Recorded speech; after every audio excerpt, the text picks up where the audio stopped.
What if I told you that Japan's defeat in the Pacific was written in the skies long before the atomic bombs fell, long before the island-hopping campaigns, and even before most Americans had heard of places like Guadalcanal or Iwo Jima? What if the real turning point wasn't a massive naval battle or a heroic last stand, but rather a peculiar modification to a medium bomber that most military planners had considered unremarkable, the North American B-25? Mitchell wasn't supposed to be a ship killer. It wasn't designed to hunt convoys or terrorize maritime supply lines.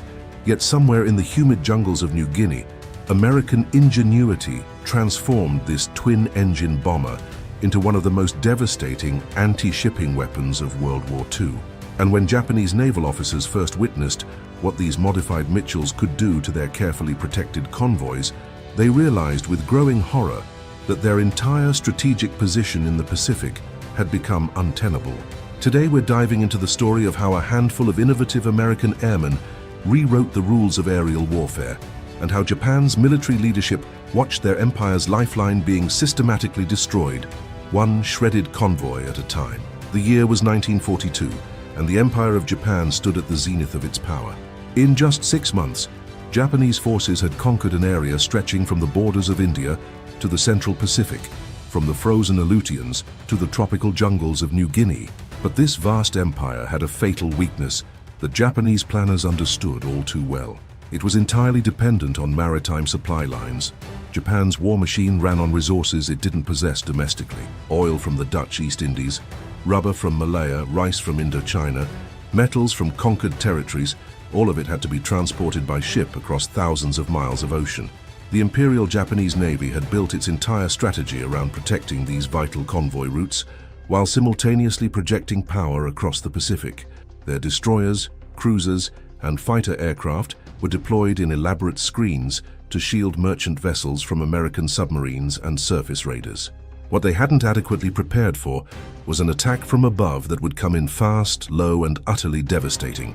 The B-25 Mitchell, named after the prophetic air power advocate General Billy Mitchell, had entered service with the U.S. Army Air Forces in 1941.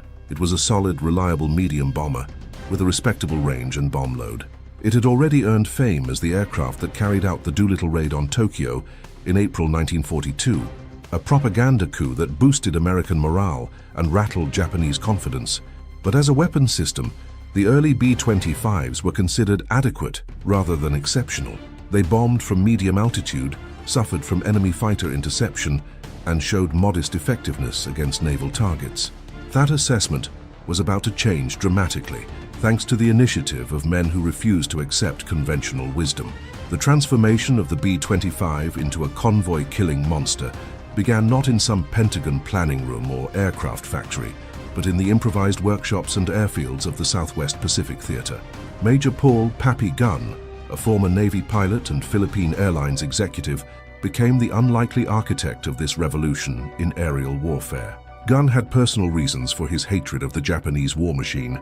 When the Philippines fell in 1942, his wife and children were trapped in Manila, and he spent agonizing months not knowing their fate.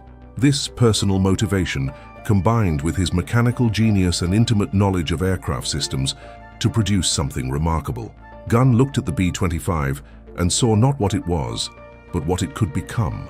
The problem with conventional bombing tactics against ships was simple. Bombing from altitude required incredible precision, and ships had this annoying habit of moving. Even skilled bombardiers struggled to hit maneuvering vessels from 10,000 feet. Level bombing attacks also gave enemy fighter pilots plenty of time to intercept the bombers during their approach. The results were discouraging: massive expenditures of bombs and fuel for minimal damage to enemy shipping. Gunn proposed something radical: strip out the bombardier position in the nose of the B-25, replace the transparent nose cone with a solid metal one, and pack it full of forward-firing machine guns. Then fly the bomber at extremely low altitude, so low that pilots would be skimming the wave tops, and attack ships with direct fire rather than dropped bombs. It was an idea that borrowed from earlier experiments, but took them to their logical extreme. The official channels moved slowly, but combat necessity accelerated innovation. By early 1943, the modifications were being tested in combat conditions over the Bismarck Sea. The results would shock everyone, including the Japanese. The strafer modification transformed the B-25 from a conventional bomber into something altogether different, a flying gunship capable of delivering concentrated firepower with devastating accuracy. The nose of these modified Mitchells bristled with 850 caliber machine guns, supplemented by additional guns mounted on the sides of the fuselage. Some variants carried a 75mm cannon scavenged from Army tanks. The combined weight of fire from a single B-25 strafer was staggering, but the modification wasn't just about adding guns. It represented a fundamental shift in tactical thinking that challenged everything the pre-war military establishment believed about air power. The doctrine taught at military academies emphasized high-altitude precision bombing. Pilots were trained to stay above anti-aircraft fire, to use altitude as their primary defense. The idea of deliberately flying into the teeth of enemy defenses at wave-top height seemed suicidal. Yet this unconventional approach exploited critical vulnerabilities in Japanese defensive arrangements. Japanese merchant ships and their escorts mounted most of their anti-aircraft weapons to defend against high-altitude bombers. Their guns had limited depression. They couldn't effectively target aircraft coming in at mast height. When B-25 strafers roared in at 200 miles per hour just feet above the water, Japanese gunners found themselves unable to bring their weapons to bear effectively. The physics of the attack were brutally simple. At close range, 50 caliber rounds could penetrate ship hulls, shred superstructures, kill crew members, and most importantly, detonate ammunition and fuel stores. A sustained burst from 8 machine guns could pour thousands of rounds into a target in seconds. And because the B-25s attacked in coordinated waves, one aircraft's fire would suppress defensive positions, making it easier for following aircraft to press home their attacks. The modified Mitchells also carried bombs, but these were delivered differently. Using a technique called skip bombing, pilots would release their ordnance at extremely low altitude, allowing the bombs to skip across the water like stones and slam into the sides of enemy vessels below the waterline. This method proved far more accurate than conventional high-altitude bombing and was devastating against ships. The first major test of these tactics came during the Battle of the Bismarck Sea in March 1943. Japanese Naval Command was attempting to reinforce their garrison at Lae on the northern coast of New Guinea, with a convoy of 8 transports and 8 destroyers carrying nearly 7,000 troops. American intelligence detected the convoy, and General George Kenney's 5th Air Force prepared a reception. What followed was a massacre. Modified B-25s led the attack, coming in at masthead height with all guns blazing. They shredded the decks of Japanese ships, killed gun crews, destroyed bridge structures and set vessels ablaze. Skip bombs slammed into hulls, following waves of conventional bombers struck ships already crippled and burning. PT boats and Australian aircraft joined the slaughter. When the smoke cleared, all 8 transports and 4 destroyers had been sunk. Fewer than 3,000 Japanese troops reached Lae, and many of those were wounded. More than 3,000 Japanese soldiers drowned or were killed by strafing as they tried to escape on lifeboats and debris. It was one of the most complete tactical victories of the Pacific War, and it demonstrated conclusively what the modified B-25s could accomplish. Japanese commanders were stunned. They had watched their carefully protected convoy being systematically destroyed by tactics they had no effective counter for. Radio intercepts revealed panic and confusion among surviving ship captains. The psychological impact was as significant as the physical destruction. Japanese merchant marine officers began to dread assignments to convoy duty. The previously confident Imperial Navy found itself unable to guarantee safe passage for vital supplies. The success at Bismarck Sea led to rapid expansion of strafer tactics across the Pacific theater. More B-25s were converted, pilots trained intensively in low-level attack techniques. New tactics were developed and refined based on combat experience. The 5th Air Force became particularly adept at coordinated anti-shipping strikes, combining strafers, skip bombers, and conventional level bombers in carefully choreographed attacks that overwhelmed Japanese defenses. Throughout 1943 and 1944, modified B-25s prowled the sea lanes around New Guinea, the Solomons and the Philippines, hunting Japanese shipping with relentless efficiency. They attacked at dawn and dusk when visibility favored the attackers. They struck at isolated vessels and major convoys. They destroyed not just warships and transports, but humble cargo vessels, tankers, and barges, the unglamorous ships that kept Japan's empire functioning. The Japanese response to this crisis reveals much about the limitations that would ultimately doom their war effort. Rather than developing effective countermeasures or fundamentally rethinking their convoy protection strategies, Japanese Naval Command largely attempted to reinforce existing tactics. They added more anti-aircraft guns to ships, but these still struggled with targets at wave-top height. They increased fighter protection for convoys, but fighter coverage could not be maintained continuously over the vast distances of the Pacific. Some Japanese officers proposed shifting to night convoys, which offered better protection from air attack, but significantly slowed transit times and increased the risk of submarine attack. Others advocated for faster, more dispersed shipping that would be harder to target. But Japan's merchant marine consisted largely of slow, aging vessels that couldn't implement such tactics.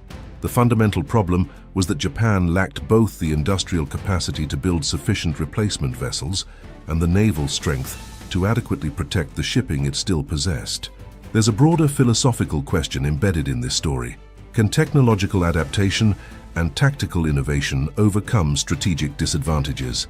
The modified B-25 was not a wonder weapon. It was a practical solution to a specific problem, implemented by creative people working under pressure. Yet its impact on the campaign was enormous. By 1944, Japan's merchant marine tonnage was declining catastrophically, not primarily because of submarines, though they contributed significantly, but because of the cumulative effect of air attacks that the strafer tactics had made devastatingly effective. Consider the moral complexity of these attacks.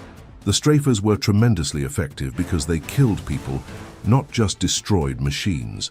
The concentrated machine gun fire killed ship crews, killed soldiers being transported, killed survivors in the water. This was face-to-face warfare conducted from aircraft, not the abstracted bombing from altitude that allowed crews to avoid contemplating the human cost. B-25 pilots and gunners saw the people they were killing. They witnessed the destruction they inflicted in immediate, visceral detail. Yet from the American perspective, these attacks were shortening the war. Every Japanese ship sunk was a ship that couldn't deliver supplies to enemy garrisons, couldn't transport troops to continue the fighting, couldn't carry resources back to fuel Japan's war industries. The strafer attacks were brutal precisely because they were effective, and they were morally defensible because they targeted legitimate military assets in a war Japan had initiated with its attack on Pearl Harbor. There's also something quintessentially American about the B-25 strafer story. It embodies the pragmatic innovation that characterized the American war effort, the willingness to ignore official doctrine, to experiment with unconventional solutions, to embrace technological modification based on field experience rather than theoretical planning. Pappy, Gunn and the other pioneers of strafer tactics weren't following a manual, they were writing one. Compare this to the Japanese approach, which remained more rigid and doctrine-bound even as their situation deteriorated. Japanese military culture emphasized loyalty to established procedures and respect for hierarchy. Innovation came slowly, filtered through bureaucratic channels. American military culture, for all its flaws, proved more adaptable under pressure, more willing to empower individuals to experiment, and more capable of rapidly implementing successful innovations. By mid-1944, Japan's maritime supply situation had become critical. The modified B-25s, working in concert with submarines, conventional bombers, and increasingly aggressive surface raids, had created an unsustainable attrition rate. Japanese-held territories throughout the Pacific began to starve, not just of military supplies, but of food, medicine, and basic necessities. Garrisons that might have fought effectively found themselves weakened by malnutrition and disease before American ground forces even landed. The strategic impact extended beyond mere tonnage sunk. Japan's economy depended on those sea lanes. Oil refineries in the home islands ran short of crude from the East Indies. Factories slowed production for lack of raw materials. The entire imperial system began to contract, as the maritime circulatory system that sustained it hemorrhaged from 1,000 cuts. So when did Japan truly realize that the B-25 could shred convoys? And what did that realization mean? The answer is that Japanese commanders understood the tactical threat immediately after Bismarck Sea, but they fundamentally underestimated its strategic implications until it was far too late to matter. They saw the modified Mitchells as a dangerous new weapon system requiring adaptation, not as a harbinger of maritime strangulation that would ultimately collapse their empire's logistical foundation. By the time Japanese leadership fully grasped that their critical sea lanes were indefensible against determined air attack, the industrial and naval resources needed to adequately protect those lanes had already been depleted. This is the nature of warfare's tipping points. They often appear modest in the moment, a technical modification here, a tactical innovation there, but they cascade through the complex system of warfare in ways that can't be immediately calculated. The B-25 strafer didn't win the Pacific War alone. No single weapon system did, but it was instrumental in creating the conditions that made Japanese defeat inevitable. Consider what those Japanese convoy captains felt as they watched modified Mitchells bearing down on their ships at wave-top height, guns blazing, knowing their own weapons couldn't depress low enough to effectively return fire. Consider the growing sense of helplessness among Japanese naval planners as ship losses mounted and replacement capacity dwindled. Consider the strategic paralysis that set in as Japan's leaders recognized that every convoy they dispatched was running a gauntlet they couldn't adequately defend. The story of the B-25 strafer is ultimately a story about innovation under pressure, about the willingness to challenge conventional wisdom, and about the cumulative effect of seemingly modest advantages exploited with relentless consistency. It's about mechanics and pilots in the Southwest Pacific who refused to accept that the tools they had were inadequate, who instead reimagined what those tools could become. And it's a reminder that wars are decided not just in the dramatic moments we remember, the great battles, the heroic last stands, the iconic photographs, but in the grinding accumulation of tactical advantages that slowly, inexorably shift the balance of power. The Japanese realized what the B-25 could do to their convoys in March 1943, but by then, the clock was already ticking toward an outcome they could no longer prevent. The modified Mitchell bombers kept hunting through 1945, right up until Japan's surrender. They had become such effective ship killers that Japanese vessels avoided sailing during daylight hours whenever possible. The hunters had become so feared that the prey changed their behavior entirely, the ultimate validation of an innovation's effectiveness. When we think about American heroes in World War II, we typically think of infantrymen storming beaches, fighter pilots in dogfights, or bomber crews over Germany. But perhaps we should also remember the mechanics who packed machine guns into bomber noses, the pilots who flew at wave-top height into walls of anti-aircraft fire, and the innovators who saw problems and invented solutions rather than waiting for someone else to tell them what to do. Because in the end, that's what won the Pacific War. Not just courage and industrial might, though both were essential, but the creative refusal to accept that the war had to be fought the way the textbooks said it should be fought. Japan realized the B-25 could shred convoys, but by the time they truly understood what that meant, the Pacific was already lost.